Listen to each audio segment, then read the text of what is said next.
কালিমাতু সাফিয়াতুন মিন হাকিমিন ফাতরুকুহা, কালিমাতু হাকিমাতুন মিন সাফিন ফাকবেলুহা। জ্ঞানমূলক কথা যদি একটা সাধারণ লোক বলে সেটাই গ্রহণ করতে হবে, আর মহাজ্ঞান একটা মূর্খসূচক কথা বলে সেটা গ্রহণ করা যাবে না। কোরআন শরীফ সুন্নাহ শরীফের কথা যেই বলো সেটাই মানতে হবে। এখানে আমার লোক দেখার বিষয় নেই, এখানে আমার হলো মূল কোরআন শরীফ সুন্নাহ শরীফ দেখার বিষয়। আর কোরআন শরীফ সুন্নাহ শরীফের বিরুদ্ধে সে যেই বলো এটা কোনোদিন মানা যাবে না, এই জিনিসটা বুঝতে হবে।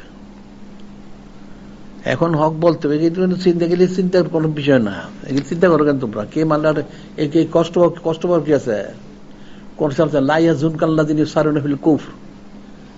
আল্লাহ বলছেন অনেক লোক কুফরি দিকে জাগে, জন্য আপনি চিন্তিত হইন না।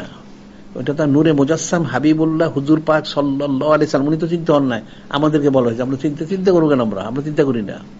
আমরা হকটা বলবো, মানতে বলছি, যদি মানে আলহামদুলিল্লাহ, না মানলে তারটা তার উপরে, এটা আমাদের দায়িত্ব নাই, আমার দায়িত্ব শেষ।